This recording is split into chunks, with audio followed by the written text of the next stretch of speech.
So can I just ask then, if there's something where you know it's probably not relevant, for example, you forgot the drug history, Yeah. And they're only on lansoprazole, and it's not relevant to the actual history that's going on. Would you just kind of like move on if you got to that 6 minute 30 mark? Yeah, it depends how relevant it is. All right. So it really is dependent on how relevant it is. So for example, if it was someone with a chronic cough and you haven't explored the drug history to see if they're on an ACE inhibitor or anything like that, then I would say it's a bit more important. But if it's really no relevant, it really isn't no relevance. You're not really going to lose any marks. Can you give me a bit more of an example, Myron? Someone with probably a 50-year-old coming in with dyspepsia, new onset dyspepsia, and probably got fexofenadine on like a PRN basis on their repeat template, and no other really significant history. Yeah. For example, in that sort of situation, or even and sometimes, or even like social history,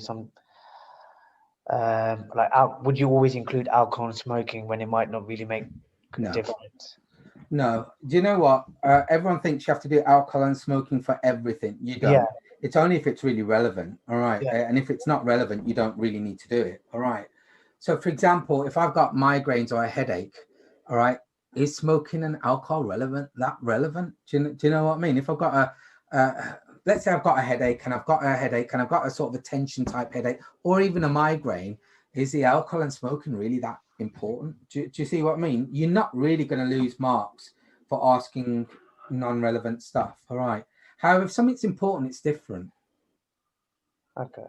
All right. And how important it varies from different things. Like, for example, if you did a depression and you did a really good depression history, but you didn't do a suicidal risk assessment, all right, then I would consider that is an absolute fundamental error. All right. But if, let's say, you explored some of the features of biological features of depression, but you forgot to ask about, say, concentration or sexual anhedonia, I'd forgive you for that. It's no big deal. What about excluding like psychotic symptoms such as hallucinations and like mania, like manic symptoms? That's important. Oh, that is okay, fine. Yeah, that would be important. Okay, fine. Right. But it needn't be anything big. Oh, I see what you're saying. Because sometimes no, it's not always. Yeah, okay. Yeah, because I guess sometimes in the case when you've built that rapport, you kind of know that you already know that they haven't described any mania or hallucinations. Yeah, so I think they'd be quite forgiving of that. All right, Yeah. you'd be quite forgiving of that. A suicidal risk assessment, you can never guess until you really go there. So I would say the suicidal risk assessment has to be asked. Whereas if you don't ask about psychotic symptoms, well, it depends how really badly depressed they are. You know, if they're really down in the dumps and they're talking like this and they're really not engaging very much, then you may want to. But if they're generally quite chirpy and they're talking about it, then you may not. You know, it really is variable. All right. It'd be good if you can do it. And then what about in that sort of situation, if you miss out family history of depression and anxiety, like if you miss that out? That's not important. Okay, yeah. Okay. Right. Because if you think about it, all right, how much is that really going to change me? How much is a family history going to change me? Whereas psychotic symptoms mightn't they? Because someone with psychosis needs admission. But someone with family history, so what if they got family history of depression? So what? Yes, your risk is higher, but that doesn't tell me if you've got depression or not. I mean, listen to this.